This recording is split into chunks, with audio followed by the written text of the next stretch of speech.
always wanted to fly when I was real little, and would cry to my mother, why didn't you have me earlier? I could have been a wasp.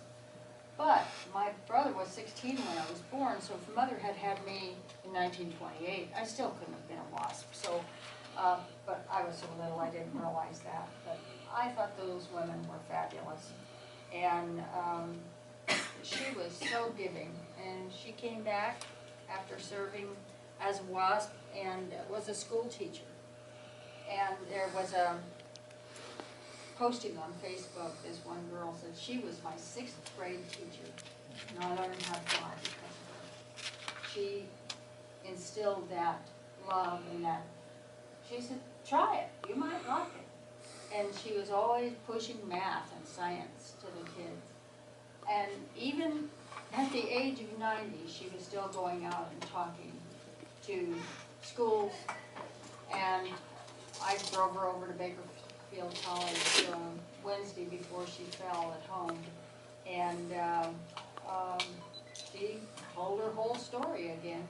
She's so cute because she had her story on slides, and she'd carry this Kodak slide projector around, and her daughter finally digitized everything for her, so they were able to put it on a thumb drive. But she preferred the slide projector. But I thought that was really neat, but I'll miss her terribly. She had a brain aneurysm about 8 years ago and had surgery, and 2 months later was in the Philippines doing missionary work. And when she fell, and they found her that Saturday, it would have been November 1st, again, was a brain aneurysm. And they did surgery. She came out of it fine, was talking and eating, and then she started having those seizures, and they don't know why, if it was medication or what it was. And they just started putting her on more and more medication, and we had that discussion that we didn't ever take anything, so when they gave us anything, it was too strong. And they had her on 3 different seizure medications, and they just gave her a lot of stuff. And her poor body just couldn't take it. So, but she led a wonderful life, and 2 kids, her son and daughter, are left as survivors. But her husband passed away sometime before, and he was a great guy too. Remind everybody that on December 13th at the Mojave Cemetery at 10 a.m. we'll have the Wreaths Across America ceremony. And I've encouraged different businesses to buy wreaths just to put on veterans' graves. We have over 400 veterans buried at Mojave Cemetery. And there's also going to be a ceremony at California City Cemetery at Guam. And all of the wreaths are taken care of for all of the veterans there. But I gave my check, and if you need the address and all of that, there's a flyer for you for that.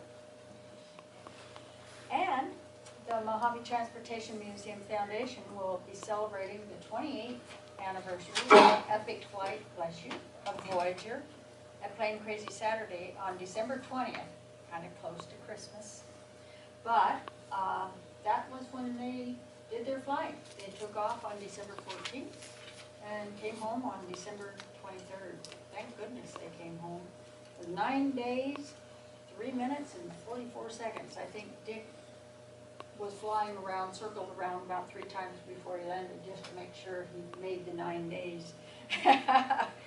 But they flew 26,366 statute miles at an average altitude of 11,000 feet. Broke a previous flight distance record set by United States Air Force crew in a B-52 that flew 12,532 miles. This is non-stop, unrefueled, mind you. That was a big deal. And this Dick Rattan, Gina Yeager were in the aircraft. It was designed by Burt Rattan, and the crew chief and builder was Crew 7. I'm sure you all know Bruce. But right here in this boardroom, Dick will give the presentation, so already got an RSVP list, and I think it'll be a good time. Jill and Lars are coming to hear Jill's daddy tell the story one more time, but I never tired of hearing it. It was an epic adventure, and one of those things that put Mojave on the map again in Mojave Airport. So thank you for your time out there. All right, so let me just cover, in the interest of transparency here, and let me just cover some administrative things that are going to happen in the next couple months. So first thing is, I think they've probably already done it already, but just to make sure, in case you haven't, incoming board members need to take the oath of office prior to the 16 December board meeting. So contact Debbie directly if you haven't already to arrange for a time for you to take the oath of office prior to performing any duties as a board member. So it needs to be done no later than prior to the next board meeting. Secondly, the Mojave Spaceport will be announcing a board vacancy on 5 December. We have to fill that. We have 60 days in which to fill the vacancy if we're going to fill it, which would be the 3rd of February. It'll be open for 15 days. Anybody who's interested in applying for the position, contact Debbie and provide a resume.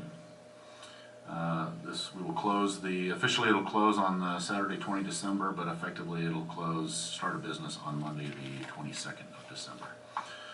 So if you want to apply for the vacant position for Mike Hill's position, then please do so and contact Debbie.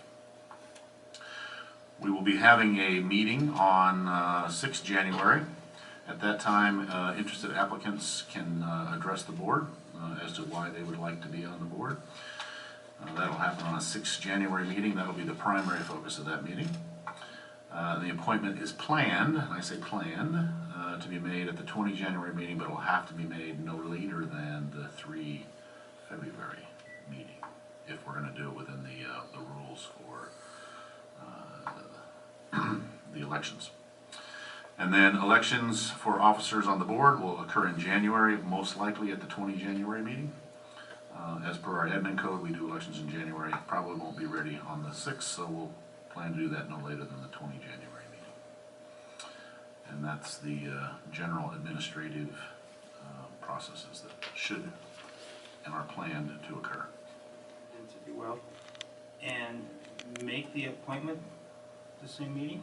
I think the idea would be to listen to them and have some time to think about it, Okay. rather than rushing to a conclusion at that particular point. Okay, I don't necessarily agree with that, but okay. Two listed in print, and I have several others. Kern County Firefighters Union advertising sponsorship in their local fundraiser flyer, $275, Revitalize Mojave Christmas tree lighting ceremony. I've attended that twice. This looks like an excellent event for the community, and anything we can do to drag the airport closer to the community, I think is a worthwhile endeavor. It brings family and kids from the surrounding area together. WM Lyles, their invoice was received today, $31,000. That was for the 4 water breaks and 4 valves that blew up. A couple months ago I said we were waiting. We finally received that. It was actually $20,000 less than I thought it was going to be, so that was frankly good news from my point of view. I have approved expenditure of $15,000 to Northcutt and Associates to perform the environmental assessment leading to the formal application and approval for an EDA grant to upgrade our rail on the airport. I think we're actually going to receive that.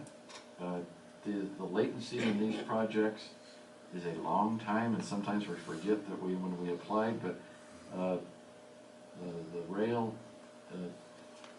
working with 2 other rail users to share the other 50% costs of that, whether either in-kind material, because they're both in the rail business, or in financial contributions, and that dialogue is proceeding.